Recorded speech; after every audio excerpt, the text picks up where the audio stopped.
आज के इस पॉडकास्ट में हम मैथ्स के फ़लसफ़े को डिस्कस करेंगे, है ना? Very interesting. अगर हम देखें तो मैथ्स को ब्रॉडली तो देयर आर 2 कहानियाँ जो मैथ्स में बहुत ज़्यादा इन्वॉल्व्ड हैं। वो 2 कहानियाँ और 2 पर्सपेक्टिव में ये हैं कि एक आ जाता है मैथ की एक साइड आ जाती है which is called applied mathematics and the other side of the mathematics is pure mathematics. अगर मैं पहले प्योर मैथमेटिक्स को आपके सामने रखूँ तो जो मैथ्स के एब्स्ट्रैक्ट आइडियाज़ और रियल मैथमेटिक्स है ना, वो एब्स्ट्रैक्ट प्योर मैथमेटिक्स है, जिसमें वी डिस्कस एब्स्ट्रैक्ट आइडिया, जैसे ग्रुप्स का कॉन्सेप्ट हो गया, मैट्रिक्स स्पेस हो गया, जैसे लिमिट पॉइंट का कॉन्सेप्ट, क्लोजर का, बहुत सारे ऐसे आइडियाज़ हैं जो कि फंडामेंटल्स हैं और कहीं ना कहीं मैथ्स के रियल मैथमेटिक्स है। क्योंकि जो लोग मैथ्स को फील करना चाहते हैं तो मैं उनको कहूँगी गो फॉर प्योर मैथमेटिक्स, जिसमें हम लोग रियल एनालिसिस का subject, matrix space, group theory, और कौन सा रहता है हमारे पास, फंक्शन एनालिसिस, टोपोलॉजी, और ये सारे जो मुश्किल सब्जेक्ट है ना, वो हमारे प्योर मैथमेटिक्स के पार्ट है। लेकिन अगर हम अदर साइड की बात करें, दैट इज़ अप्लाइड मैथमेटिक्स, तो ये वो साइड है मैथमेटिक्स की जो मैथ्स के एप्लीकेशंस हैं, मतलब कि वो मैथमेटिक्स जो फिजिक्स वाले यूज़ करते हैं, वो मैथमेटिक्स की बात हो रही है जो हमारे इंजीनियर्स यूज़ करते हैं, वो मैथमेटिक्स जो बायोलॉजिस्ट, केमिस्ट्री और एरोनॉटिक्स में यूज़ होता है और सीएस वगैरह में यूज़ होता है। तो यार वो वाला method, for example I am talking about the linear algebra, I am talking about numerical analysis, PD, ODEs, ये सारे सब्जेक्ट्स हैं ना, ये हमारे पास अप्लाइड मैथमेटिक्स में आ जाते हैं। तो आई होप कि आपको मैथ्स की पूरा ब्रॉडली समझ आ गया कि मैथ्स में है क्या। अब थोड़ा और अंदर घुसने की कोशिश करते हैं और अब एक बात डिस्कस करते हैं। अब दूसरी बात जो मैथ्स के फ़लसफ़े में बहुत ज़्यादा इंटरेस्टिंग है, वो ये है कि मैथ्स में ना हर चीज़ बहुत ज़्यादा एक दूसरे से इंटरकनेक्टेड होती है। इतनी इंटरकनेक्टेड होती है जैसे गोया तस्बीह के दाने हों। अगर तस्बीह में एक भी दाना टूट जाए तो क्या होता है? तस्वीर टूट जाती है, राइट? इस तरह की एग्जांपल देने का मकसद क्या है? जैसे फॉर एग्जांपल मैं आपको एक बात समझाती हूँ। अगर आप अप्लाइड मैथमेटिक्स की अगर हम बात करें, उसमें अगर आप कोई कोर्स पढ़ रहे हो, लेट्स से आप कैलकुलस पढ़ रहे हो, तो अगर आपने कैलकुलस 1 ठीक से पढ़ी है ना, तो ही आपको कैलकुलस 2 समझ आएगी। अगर आपने कैलकुलस 2 ठीक से पढ़ी है ना, तो ही आपको कैलकुलस 3 समझ आएगी। अगर ये वाली बात समझ नहीं आई तो ऐसे समझ लो कि अगर तुम्हें सर्च का कॉन्सेप्ट अच्छे से पता है, तो फिर तुम्हें समझ आएगी कि ठीक है, उसके बाद तुम पढ़ोगे कार्टेशियन प्रोडक्ट। अगर कार्टेशियन प्रोडक्ट समझ आ गया तो फिर आगे पढ़ोगे रिलेशंस, और अगर आपको रिलेशन से ठीक से समझ आ गया तो फिर आप फंक्शन की डेफिनेशन डिफाइन करने के काबिल हो, और अगर आपको फंक्शन का कॉन्सेप्ट समझ आ गया फिर जाओगे लिमिट्स की तरफ। अगर लिमिट समझ आएगी तो डेरिवेटिव पढ़ोगे, डेरिवेटिव समझ आएगी तो इंटीग्रेशन करोगे। समझ आई? मैथ्स मैथ्स चलता है। तो इट्स वेरी इंटरेस्टिंग। लेकिन अगर मैं प्योर मैथमेटिक्स की बात करूँ, तो अगर आपको, मुझे वैसे मेरा ना एक मानना भी है, एक मेरे मैं आपके सामने रखना चाहूँगी एक बात, वो ये है कि मुझे लगता है कि प्योर मैथमेटिक्स का सबसे बेसिक सब्जेक्ट है, सबसे बेसिक सब्जेक्ट वो रियल एनालिसिस है। जिस बच्चे को रियल एनालिसिस अच्छा आता है ना, जिसको रियल एनालिसिस का फील आ गया, समझ आ गई, तो मुझे लगता है कि उसको प्योर मैथमेटिक्स के सारे सब्जेक्ट कहीं ना कहीं का जो बेसिक है ना, वो आपको समझ आ गया। सिमिलरली मुझे मेरा मानना है इस बात पर कि पूरे अप्लाइड मैथमेटिक्स के जो बेसिक है ना, वो कैलकुलस है। बिकॉज जितने भी हमने डिसिप्लिन गिनवाए ना, और जितने भी कोर्सेज मैंने आपको गिनवाए कि वो अप्लाइड मैथमेटिक्स के पोर्शन में आते हैं, उन सब में ना कैलकुलस आपको पढ़ाई जाती है, चाहे वो सेमेस्टर 1 में, 2 में, 3 में, सब बच्चों को पढ़ाई जाती है, जो मैंने बताया फिजिक्स वगैरह के लिए जो बच्चे हैं।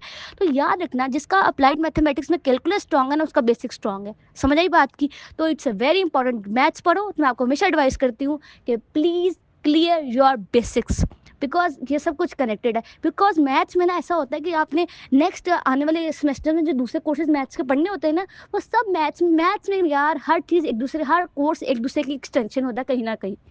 बात समझ आई? अच्छे से समझ आई?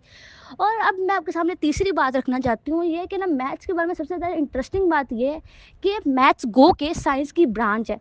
लेकिन साइंस की बाकी सारी ब्रांचेस में, चाहे वो बायोलॉजी हो, चाहे वो केमिस्ट्री हो, चाहे वो फिजिक्स हो, फिजिक्स में तो खासतौर पे आज तक यही हो रहा है कि ना वक्त के साथ साथ जैसे जैसे जो हमारे जैसे आइंस्टाइन की जो फिजिक्स थी, सॉरी आइंस्टाइन नहीं, न्यूटन की जो फिजिक्स थी, क्लासिकल फिजिक्स, वो आइंस्टाइन की रिलेटिविटी की जो फिजिक्स थी, आकर उसने क्वांटम फिजिक्स में आगे रिलेटिव जो क्लासिकल फिजिक्स है उसको कहीं ना कहीं ख़त्म ही कर दिया। तो वक्त गुजरने के साथ साथ जो पुराने आइडियाज़ थे ना, वो गलत होते रहे और नई नई चीज़ें आती रही, राइट? सिमिलरली बायोलॉजी में भी ऐसा हुआ कि वो जो थ्योरीज थी वो वक्त के साथ साथ ख़त्म होती गई। केमिस्ट्री में भी ऐसा हुआ। लेकिन मैथ्स में ना बहुत इंटरेस्टिंग बात है कि जो फंडामेंटल आइडियाज़ थे ना पुराने ज़माने में, जैसे पैथागोरस थ्योरम आज का तो नहीं, 15वीं 16वीं सदी से चल रहा है, लेकिन जो बात पैथागोरस थ्योरम में कही थी, वो आज तक ऐसे थी। तो मैथ्स में सबसे इंटरेस्टिंग बात पता है क्या है? वो ये है कि मैथ्स में जो चीज़ आप प्रूफ कर लो, जो चीज़ आप प्रूफ कर लो, जो स्टेटमेंट थ्योरम्स है ना, वो अटल है, दे आर अटल, वो अनचेंज्ड थिंग्स है, कांस्टेंट है, वो वक्त के साथ सदियों वो गुजर जाएंगी, वो बदलते ही नहीं है। क्योंकि मैथ्स की इंटरेस्टिंग चीज़ है कि मैथ्स में चीज़ें नहीं बदलती। तो if you clear your basics, तो आप चाहे यू नो जो जो चीज़ें आपने जैसे पैथागोरस थ्योरम की मैंने एग्जांपल दी, वो आपने अगर अपनी क्लास 9th में पढ़ा, 8th में पढ़ा, तो आप चाहे वो बीएससी कर जाओ, चाहे जो मर्जी कर लो, जेई मेन कर लो, या आप किसी यूनिवर्सिटी में पहुंच जाओ, आपकी वो फंडामेंटल्स वैसे रहेंगी। तो बात ये है कि मैथ्स जब भी पढ़ो, उतने अच्छे से पढ़ो कि आगे सारी ज़िंदगी में वो आपके लिए काम आए। बात समझ आ गई? चलो भाई नेक्स्ट बात। मैथ्स के बारे में वेरी इंटरेस्टिंग बात ये है कि मैथ्स में ना हमें ना दुनिया का सबसे मुश्किल सब्जेक्ट सुनने को मिलता है, और लोगों को लगता भी है कि यार ये मैथ्स बहुत मुश्किल है। उसकी वजह क्या है? उसकी वजह मुझे लगता है 2-3 बातें आ जाती है। नंबर 1 इज़ दैट कि रिलेटेबिलिटी नहीं हम पैदा करते। लोगों को हमेशा ये लगता है कि भाई जो हम पढ़ रहे हैं वो यूज़ कहाँ हो रहा है? बच्चों का अक्सर यही सवाल होता है। दूसरा रीज़न ये आ जाता है कि मैथ काफ़ी एब्स्ट्रैक्ट है। जैसे मतलब को बहुत सारी जो चीज़ें हैं ना, वो out of the box ideas है मैथ्स में। जैसे अगर हम सिर्फ रियल एनालिसिस में वो बात करें, जब हम लोग रिमेन इंटीग्रल्स में कि पार्टीशन डिफाइन करते हैं इंटरवल की, तो फिर इंटरवल की पार्टीशन भी हो सकती है, पार्टीशन के अंदर रिफाइनमेंट भी हो सकती है। तो there are the the things जो कि आउट ऑफ द बॉक्स है। जब हम रिमेन इंटीग्रल्स पढ़ते हैं तो हमें ये चीज़ें लेकर चलनी पड़ती है, ये उसकी फंडामेंटल्स हैं। तो इस तरह की चीज़ है। और तीसरी चीज़ मुझे लगता है सबसे ज़्यादा इंपॉर्टेंट है ना, वो ये है कि हम मैथ्स में ना जो हमारा टूल बॉक्स है ना, वो बहुत महदूद है। हम लोग बहुत थोड़ी चीज़ें, हम बहुत और जो टूल बॉक्स है ना दोस्तों, वो ना आपको पढ़ कर ही आता है, वो वक्त के साथ साथ ही आता है। तो मैथ्स के बारे में मेरा एक और बात मैं आपको वेरी इंटरेस्टिंग बताना चाहूँगी, वो ये है कि मैथ्स में ना आपको कोई मैथ्स में तो ऐसा ही होता है कि आपको ना एक दिन ऐसा नहीं हो सकता हफ्ते में आप एक दिन पढ़ें तो आपका मैथ्स आसमानों को छुएगा, ऐसा नहीं होगा। You have to do it 5 और 6 times in a week days, जिसमें आप लोग ना एक पूरा प्रोसेस से गुजरें। You read all the theory and practice question, solve questions and exercise, फिर आपको एक कॉन्सेप्ट के वो लेवल रीच होगा। बात समझ आ गई? आई होप कि आई हो। आगे बढ़ते हैं भाई नेक्स्ट बात पे डिस्कस। अच्छा, बड़ी इंटरेस्टिंग बात एक और है, वो ये है कि पुराने ज़माने में ये था कि पुराने ज़माने में ना लोगों के अंदर सेंस ऑफ क्यूरियोसिटी बहुत ज़्यादा थी, जो आज के दौर में ख़त्म होती जा रही है। उसकी वजह ये है कि पुराने ज़माने में लोगों के जो आइडियाज़ थे, थॉट्स थे, जो उनकी एक्सप्लेनेशंस होती थी ना, जो इमेजिनेशंस वगैरह थी, वो उन्हें ना बिलीव भी करते थे उन पर, उनको लिख भी डालते थे। जैसे यूक्लिड ने आज से अपने 18वीं सदी में, पता नहीं कौन सी सदी में, अपनी यूक्लिड ने एलिमेंट्स लिखी थी, और आज उसकी वो एलिमेंट्स वाली बुक्स को हमारी सारी ज्योमेट्री उसी पे बेस करती है। इवन कि वो हमारी नंबर थ्योरी जिसमें हम प्राइम नंबर्स के साथ खेलते हैं, क्रिप्टोग्राफी, वो सब कुछ उन्हीं के एलिमेंट्स वाली बुक्स की वजह से है। तो मतलब देखो, पुराने ज़माने में लोग ना अपने इमेजिनेशंस और आइडियाज़ में काफ़ी स्ट्रांग होते थे। आज सब कुछ हम उनके उनके उनकी जो स्टेटमेंट्स थी, उनकी एक्सप्लेनेशन थी, उनके प्रूफ हमें एक नहीं, 2-2 3-3 4-4 हमसे करवा लो, हम सब कुछ कर सकते हैं, बट हम सेंस ऑफ क्यूरियोसिटी से मारे गए हैं।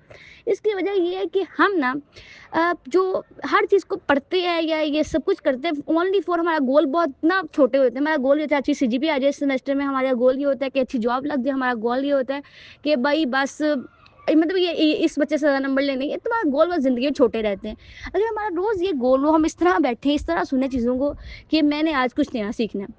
अगर हम सिर्फ नया सीखने की, हम लोग एक ऐसा रहें कि हमने कुछ नया सीखना है, नई एंजॉयमेंट, तो हम जब रोज़ कुछ ना कुछ नया जानेंगे ना, तो हमारे लिए एक्साइटमेंट और क्यूरियोसिटी का एलिमेंट बन जाएगा। तो इसमें वैसे भी वो एक टीचर का भी एलिमेंट आ जाता है और बाकी बच्चों को भी आ जाता है। तो हमें ये चीज़ लेकर आनी है, ठीक है? ताकि हम लोग रोज़ उस चीज़ को एंजॉय करें। ज़रूरी नहीं है इंस्टाग्राम रील्स, यूट्यूब शॉर्ट्स और टिकटॉक वीडियोज़ ही हमें इंटरेस्टिंग लगेंगी। अगर हम अपने अंदर ये पैदा करने की कोशिश करेंगे क्यूरियोसिटी, तो इंशाल्लाह आपको मैथ्स भी अच्छा लगेगा यार। आखिरी बात मैं ये कहूँगी, तुम ना इस तरह करो, फिजिक्स वाले फ्राइडे को याद करो। वही फ्राइडे जिसकी वजह से ने इलेक्ट्रिक करंट बनाया था। आज मेरे और आपके घर अल्लाह के फजलो करम से लाइटें आ रही हैं, हम लोग रोशनियों के अंदर जी रहे हैं।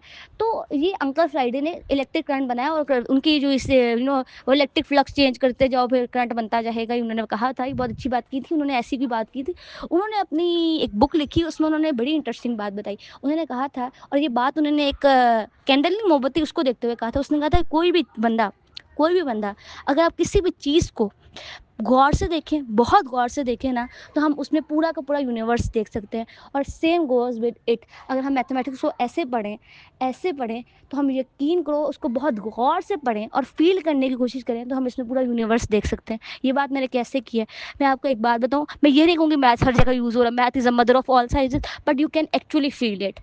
the all the universe, all the things around you involve so much mathematics. The in fact जिस कुर्सी पे आप इस वक्त बैठे हुए हैं, जिस बेड पर इस वक्त आप लेटे हुए हैं, या फिर आप किसी काउच में बैठे हुए हैं, इस वक्त मुझे सुन रहे हैं, जो the phone, cell phone technology, wifi, internet, everything, the things around you, या तो इसमें ज्योमेट्री यूज है, या फिर इसमें lot of matrices and everything, बहुत सारा मैथमेटिक्स यूज है, but you have to feel it. ये था कुछ मैथ्स का फलसफा।